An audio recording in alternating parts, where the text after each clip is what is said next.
Hey friends, quick talk. So, this came up in a meeting last night and I wanted to address it here in a video because it's important and I feel that this is a nearly universal thing that we as survivors tend to share. There's this concept that we have, for many of us, that time is the same as distance, that the two are equated somehow. And I know for me, in the first year especially, it was particularly brutal, where there's this creeping sensation that comes in, where every day that passes is in some way a distance from the person that is lost.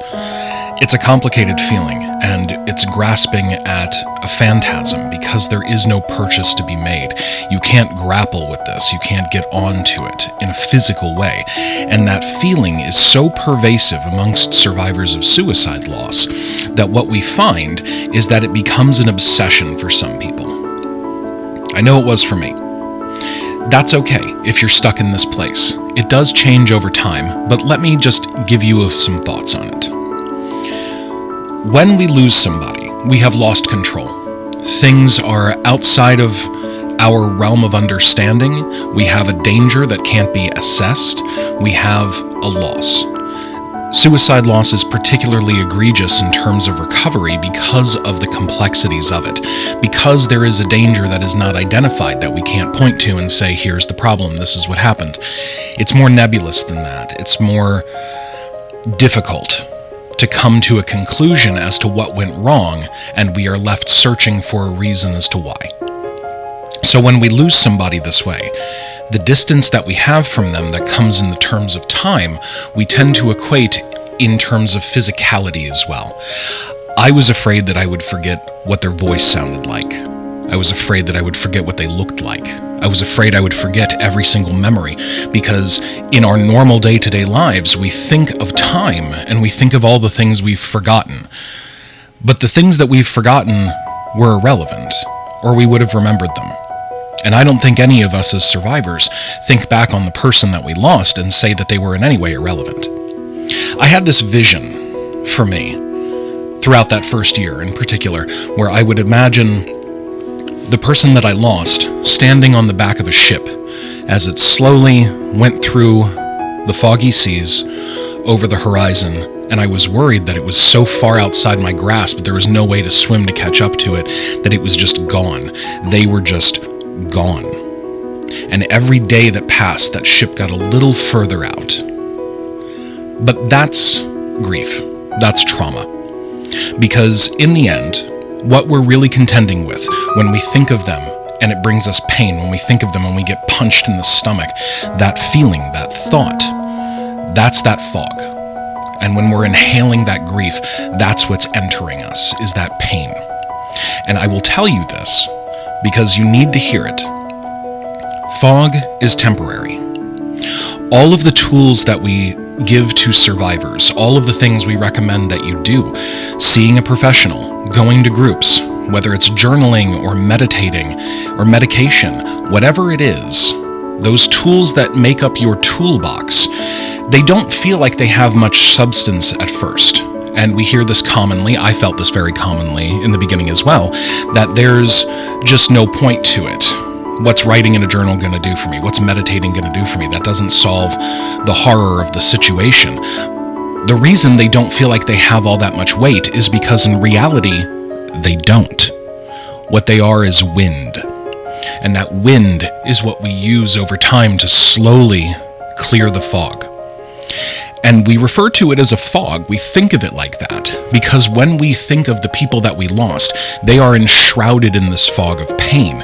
And that's why when we think of them, we get punched in the stomach. And for so many of us, this feeling it's consuming. And you feel like it'll always be this way. And without any proper work, over time, the fog can dissipate anyway, but gaining those tools and using them to your advantage is worth every single effort. Because what I realized, as the years went by and that fog blew away, the more I learned, the more I read, the more I practiced, the more I worked on my grief incorporation. What you find is that as that fog dissipates, that pain that clouds our memory of them disappears. We can actually remember them truly for who they were and what they meant to us without that pain being in the way. Because ultimately, at the end of the day, any day that any person dies is one day. That's it. There's a whole life that happens before that, and that is the life that we are missing. That is what we are grieving. That is what we're trying to get back. Having those memories accessible to us, available to us, without that fog shrouding them, clouding them, distorting the very person that we love, that's worth the effort. I promise it is. And I'm not the exception to this. Many survivors who go through this process and actually put this work in come to that same place. And it's a place we like to see as a marker for post-traumatic growth, is when you can look at those pictures again. You can hear their voice in a recording again. You can have something come up in conversation and you think of them and you smile first. That doesn't mean that you don't hurt at some point, because there's always loss there. But the point is to come to a place where you have joy first for the life that was lived, instead of immediately zeroing in on the day that it ended. The philosopher Epictetus said that we don't lose people, we return them. There's no good time to return somebody that we care about. There is no good day for anyone to die. But what I have gained, and what many of our survivors gain by doing this work, is the ability to recognize that while we had this person, they were significant. And while we had this person, there was joy. And while we had this person that we lost, that is gone, that we have returned, that has left, while we had them, they were so significant that we mourn now. Clearing that fog gives us the ability to laugh again, gives us the ability to remember them again without being crippled. I was chasing ghosts that first year, the second year, maybe even the third year. This work is worth it. I promise you that it is.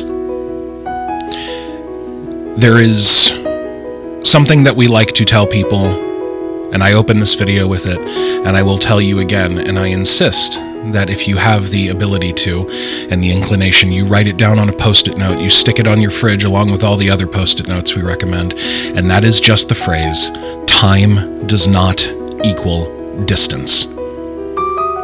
Because for me now, when I remember the person that I lost, they don't feel like they're 15 years away. They don't feel like they're on the other side of the world or somewhere else in the universe. They're right here. They live here. They live here. And they haven't gone away. They're just as present now for me as they were the day after I returned them. And it's worth it. Take care of yourselves, friends. We'll see you next time. Bye for now.